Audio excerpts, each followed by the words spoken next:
welcome to the Badass Breastfeeding Podcast. This is Dianne, your lactation consultant and mother of 3, 25-year-old Nathan and twins, Jess and Brandon, that are 23. And I have been in the maternal child world for about 20 years, and I'm here to serve you all your lactation information. I love it.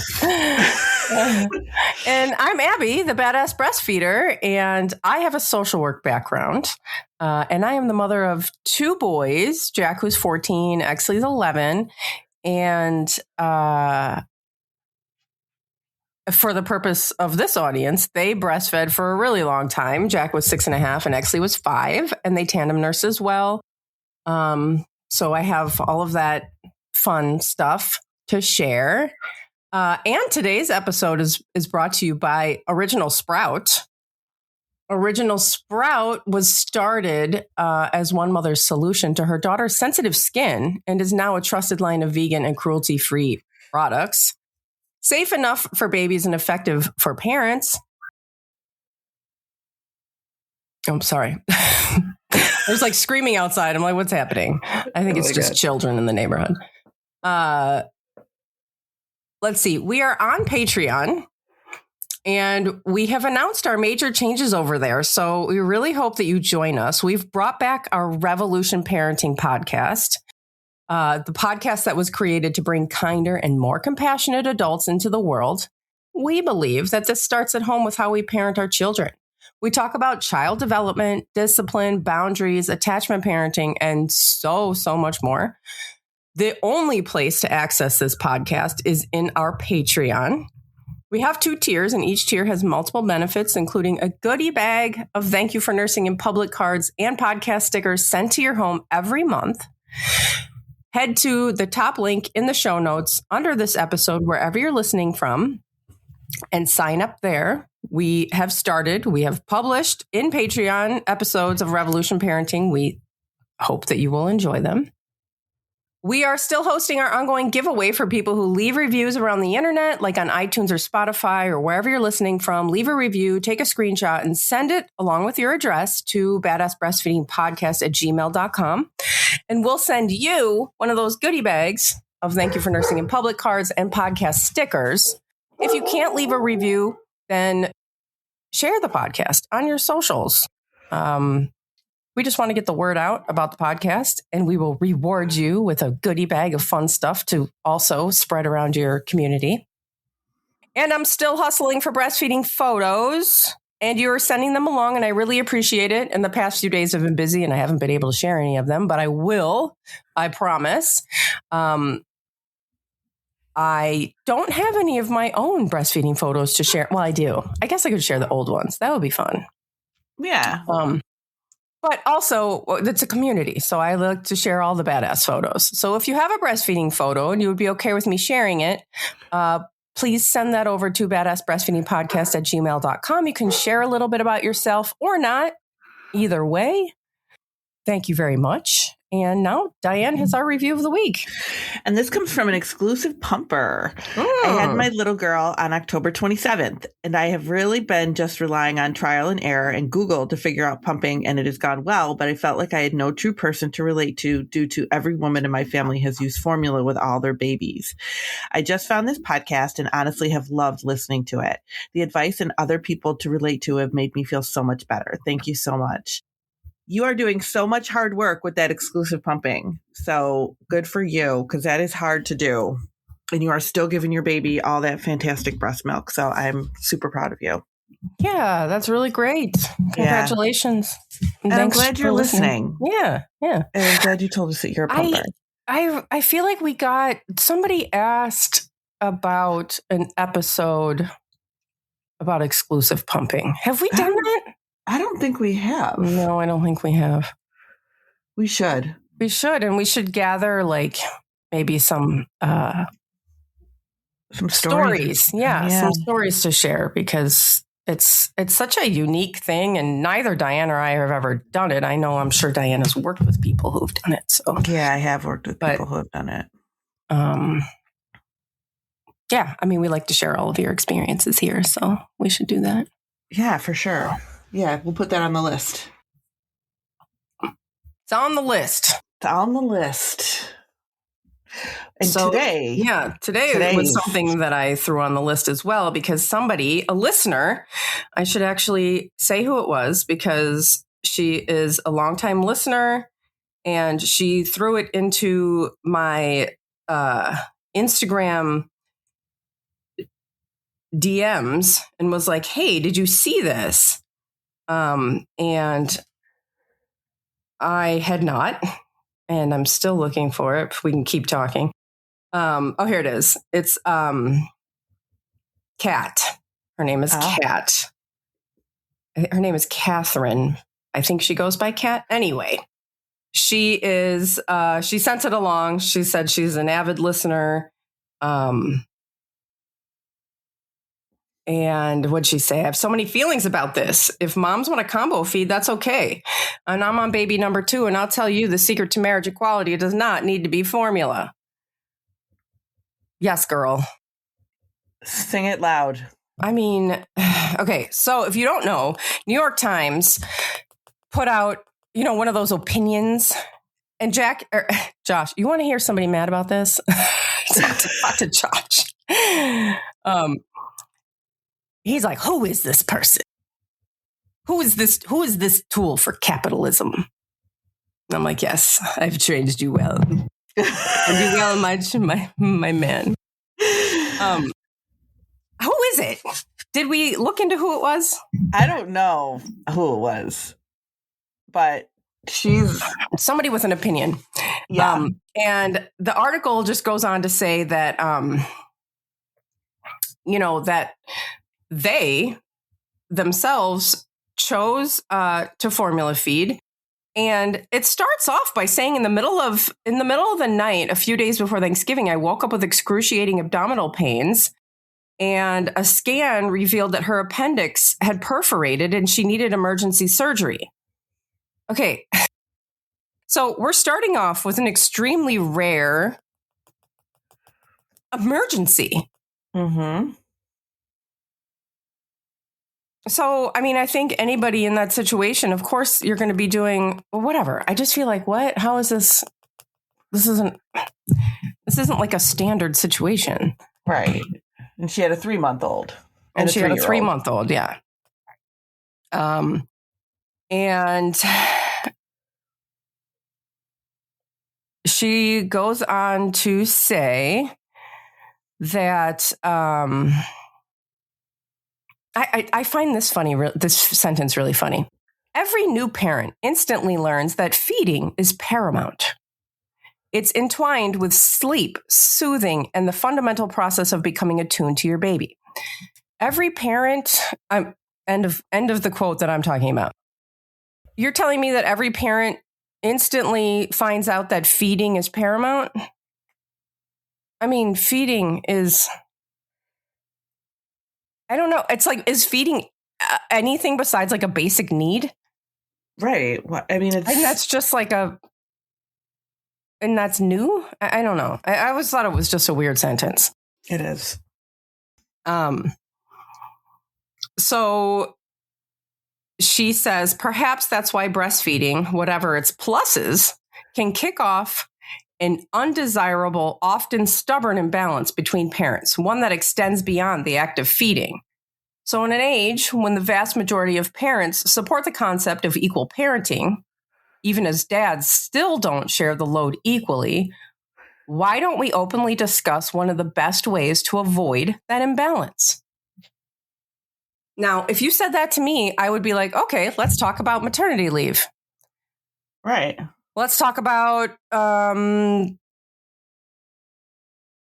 dad doing something. Right. Like how does this, everything always comes down to breastfeeding. Breastfeeding is you're pregnant for 9 months, right? Mm-hmm. That's not equal. It's just biological. The baby can't grow in 2 people. No, it cannot. It's not equal. Doesn't need to mean the same. So what does your partner do when you're pregnant? They're, hopefully you're married to somebody who ups their game a bit, starts taking on some, heavy lifting or some of the cooking when you're feeling morning sickness. And, some of the more, strenuous tasks when you're like super duper pregnant, or tying your shoes because you can't reach your feet. Like, that's where this begins, right? Mm-hmm. Yeah. I mean, we're talking about equality. I don't know. I keep talking, Diane. No, I am totally with you. I think this is like, I don't understand why the imbalance is feeding, and how she's saying, like, why don't we discuss one of the best ways to avoid this imbalance? And her response to this imbalance, or her solution, is to formula feed. Mm-hmm. That way, in this case, her husband can feed the baby, and that automatically makes them equal. Yeah, right. Which would say to a person that feeding is the only way is the only thing that needs to be done. Because there's plenty of ways for partners to be involved and to help when you're feeding. I mean, like, it doesn't, first of all, this shit is clickbait. This is rage bait. Yeah. Like, the title is ridiculous. The things that she's saying are like really outrageous. And I think it's just the New York Times. I don't know. Are their sales going down? Are their clicks going down? I don't know. I don't know much about the New York Times, but Josh did hear that they've been firing a lot of people, because we are in the age of like, let's fire everybody and not have like unbiased journalism. So maybe they're just going to start throwing shit out there to make everybody, click on their shit. And I certainly clicked on a lot of things in order to get this article for free, because I was not about to pay for this. I mean, I'll pay, for a newspaper from the New York Times so I can read the news, because as far as I know, it's an okay newspaper, but I wasn't about to just pay for this. Right.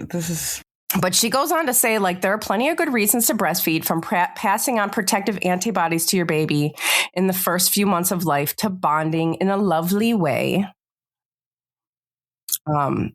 As if that's all, as if there's no science behind, like, how not breastfeeding is detrimental to a baby's health. I mean, we talk like when we talk about breastfeeding in like Black Breastfeeding Month, which is not the Black Breastfeeding Week, which is not the only time we should be talking about it, but unfortunately, we don't talk about it enough.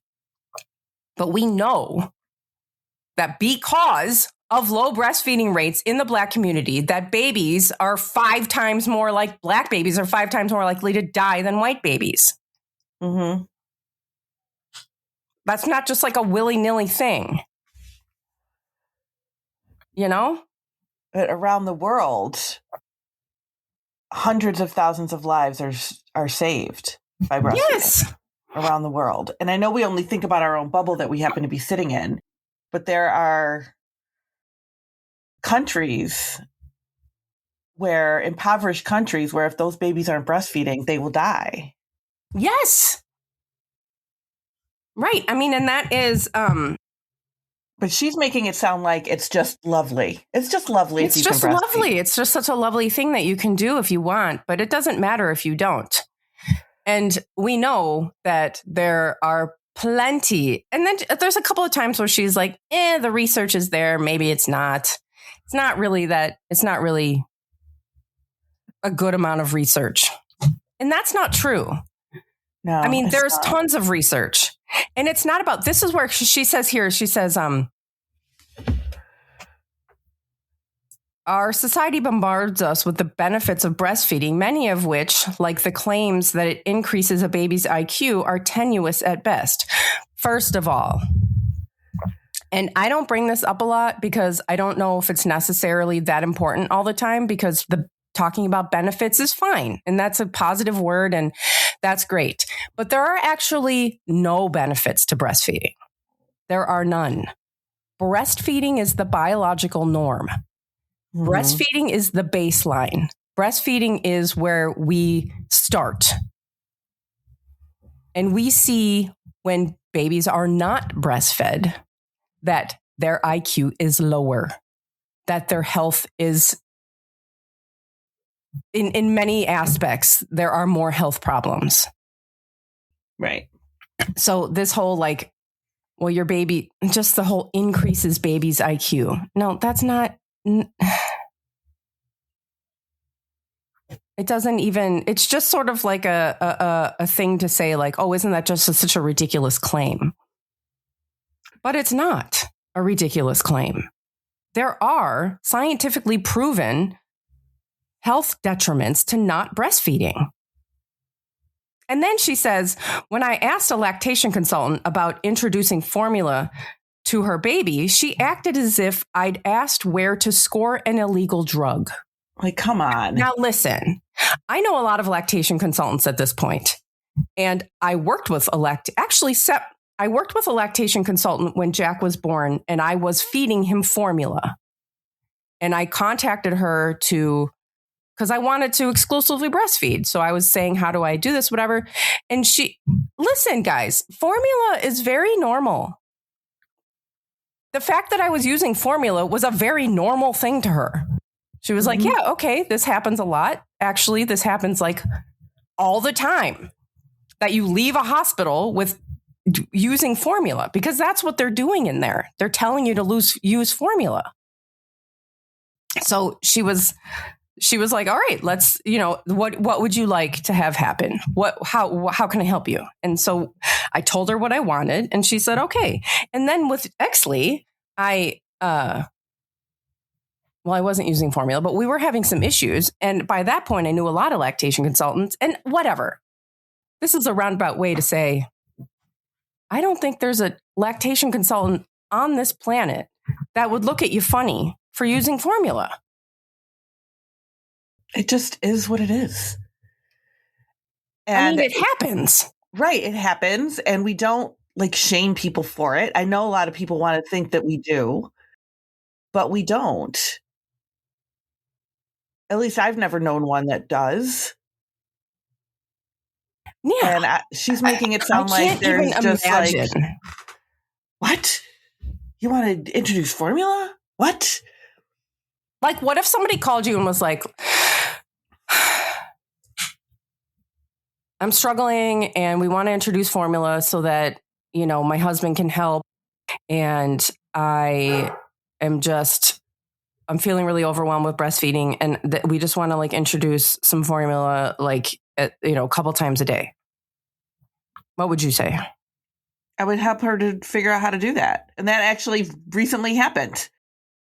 And I helped her to figure out how to do that. Yeah. I don't know what people think are happening with lactation consultants, but I don't know. And if someone did that and then then they're a shitty lactation consultant. Anyway, let's take a break real quick. And we'll come back to this. Yes. I'm super into talking about this. I know. This is exactly what they wanted, by the way. They wanted to get everybody riled up and talking about it, and they did. I was saying this morning, I'm taking this bait. We'll just take the bait and run with it. Anyway, we'll be right back. Today's episode is brought to you by Original Sprout, a brand that began with a mother's love for her child. Back in 2003, when the founder couldn't find a hair care product gentle enough for her own daughter's sensitive skin, she created one herself, bringing the same care and intention we all use when choosing products for our kids. They use gentle ingredients with no harsh sulfates, parabens, or phthalates. Their formulas are also made without essential oils like tea tree or lavender, which some families choose to avoid during sensitive stages like postpartum and breastfeeding. What started as one mother's solution is now a trusted line of vegan and cruelty-free favorites. Soft enough for babies and effective for moms. Check out the entire line at originalsprout.com and use code BADASS26 for 25% off of your purchase. That's originalsprout.com and code BADASS26 for 25% off your order. And Diane and I have both used our code, and I got the Curl Calm cream and the Tahitian hair oil, because my hair is like big. I have big, poofy, frizzy hair that, if would I have the right products, can be like wavy and a little curly. But man, I need like stuff in it. It has to have stuff in it. And I love that combination. I put the hair oil on first and then the cream on, and it's like fluffy, soft curls. I've always loved it, even from years ago when we first started working with Original Sprout. I know. They've got some cool stuff. So I hope everybody uses this code. So head to the show notes under this episode, wherever you're listening from. The link will be there. The code is there in case you forgot. And you can also go to badassbreastfeedingpodcast.com. Check out our sponsor page. If you ever need anything, see if you can give them any of your business. You can also enter your email address, and we will send episodes straight to your inbox every week. And you can also find all of our other episodes, our favorite resources page, and information about scheduling your very own one-on-one online lactation consultation with Diane, who won't judge you for using formula. No, I will not. I was just going to say that too. Will not shame you for using formula. Now, this is a ridiculous, it's just a ridiculous statement to make just by saying, you know, if we formula feed, it'll be equal. We'll be equal. Yeah. Yeah. And she goes on, she's like, feminists were among the first groups who pushed for a return to breastfeeding, arguing that it gave women, oh shit, I think I cut that part off when I screenshotted it. Anyway, other feminists felt, in other words, in the words of Simone de Beauvoir, that it was exhausting servitude.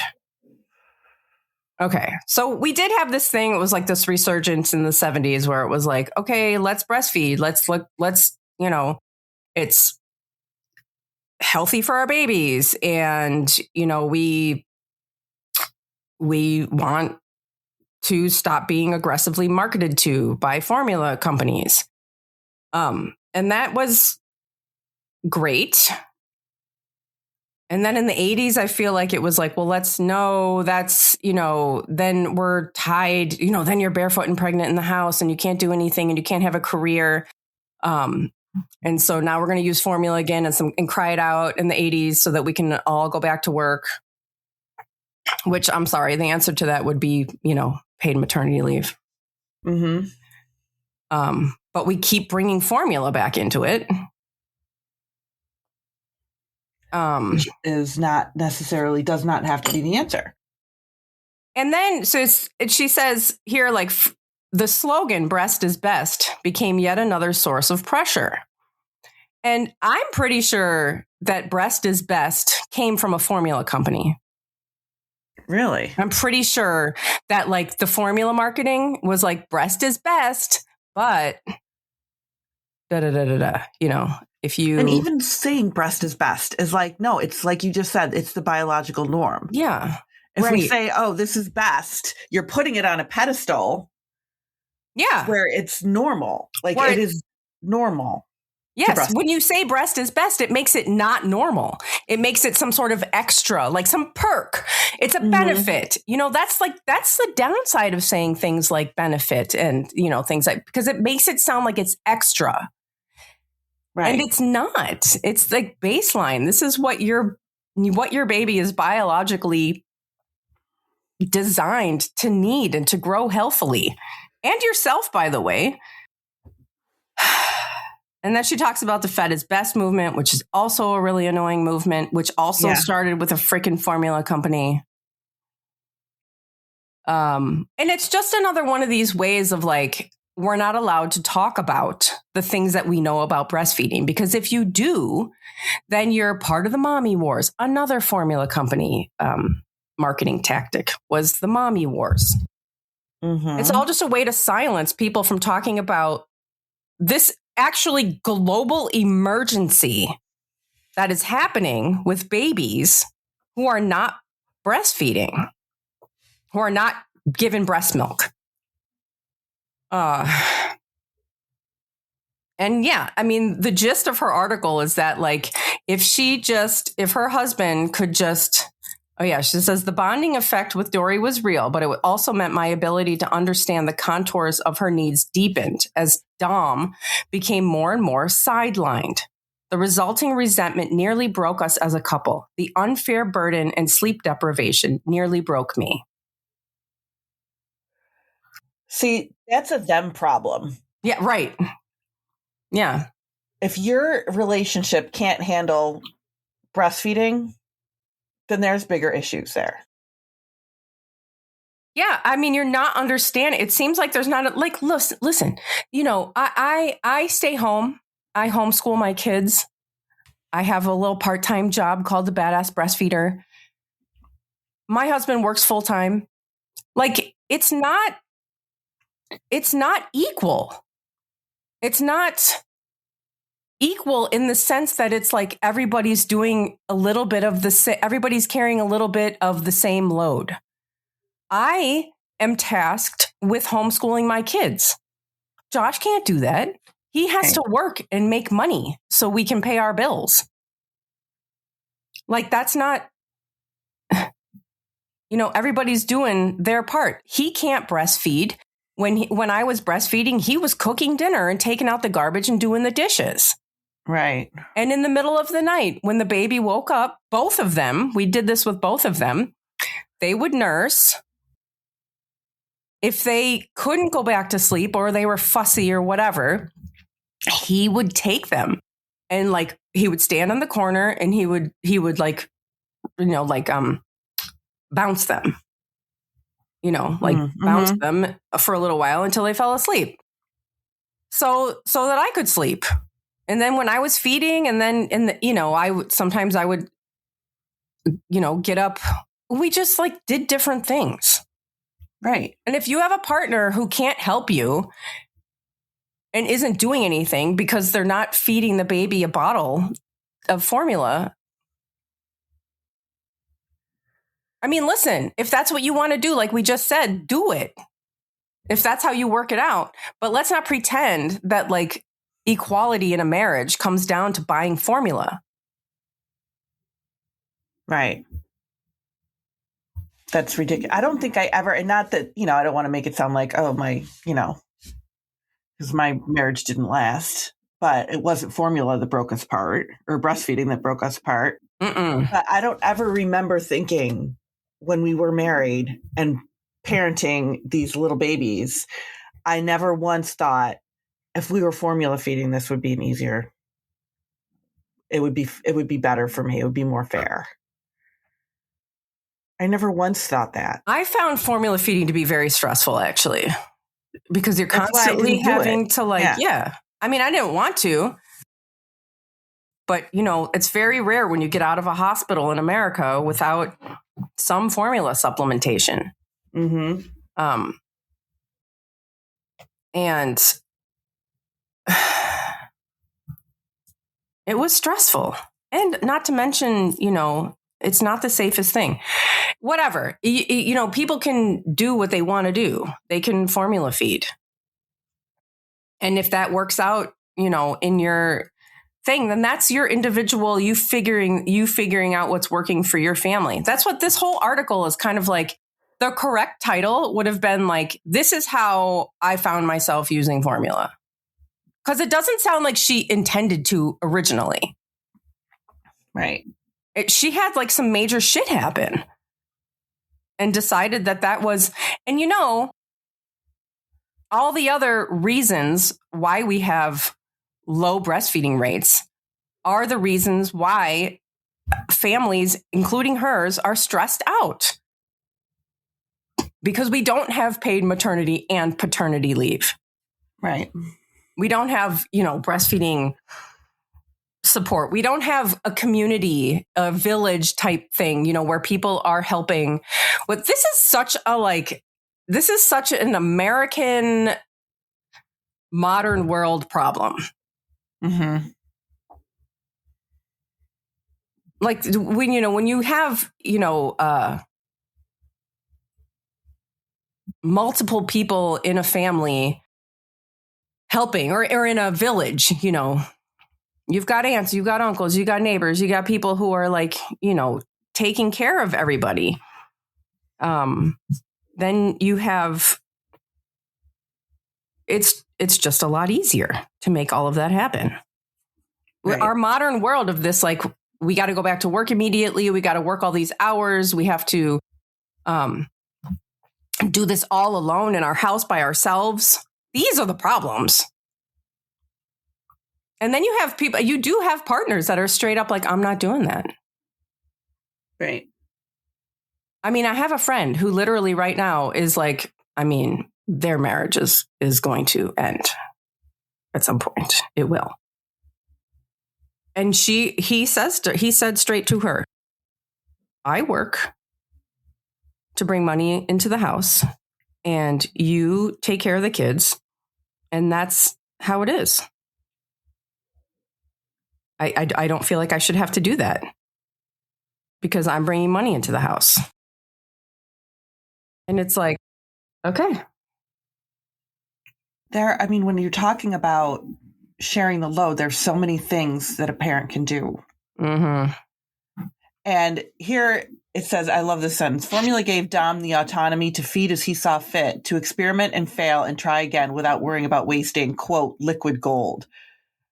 I'm sorry, you're going to experiment on my child? I don't think so. Like, that doesn't work for me. No, and we're not going to breastfeed because we have to worry about wasting it? I guess because we know that it is very precious liquid.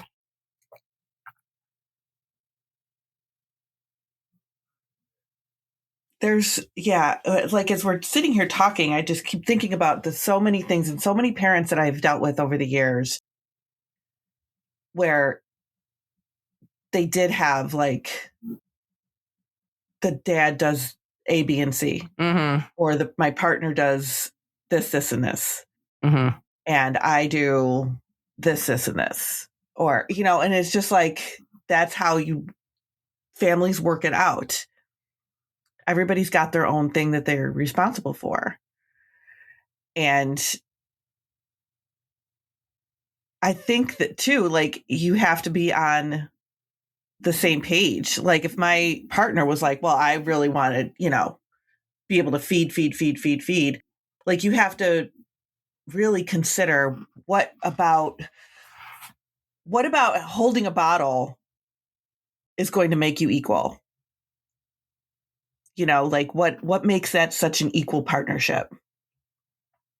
It's crazy to me that she's like, this is what equality is. Mm-hmm. What is the title of this article? It's something about like being equal, right? The secret to marriage equality is formula feeding, or is the secret to marriage equality. Yes. That's a very, it's just bizarre. It's just very rage baity. That's what it's just there to get you to do what we're doing. Where is it? Yeah. The secret to marriage equality is formula. I'm sorry. She said in the little under, the tagline is at the heart of it was a simple strategy. Use baby formula early and often. Okay. Now, I don't have to tell you. You can probably find your favorite breastfeeding influencer or your favorite blogger, lactation consultant blogger or whatever, every single one of them are up in arms about this. Mm-hmm. And actually, there were some great comments that I was going to read, but we're kind of out of time. So you can look on the internet. I'm sure you've seen it. Or if you haven't, you can find it and find your favorite people talking about it. It's a bizarre one. Yeah, it's definitely a very strong, opinionated article. Yeah, about someone's individual personal experience. So that's it. That's your article for this week. You want to be upset. You want to I want to be upset. Go ahead and read that. Yeah, go ahead and read it and tell us what you think. Absolutely. Thanks for listening. Thank you. Bye. Bye.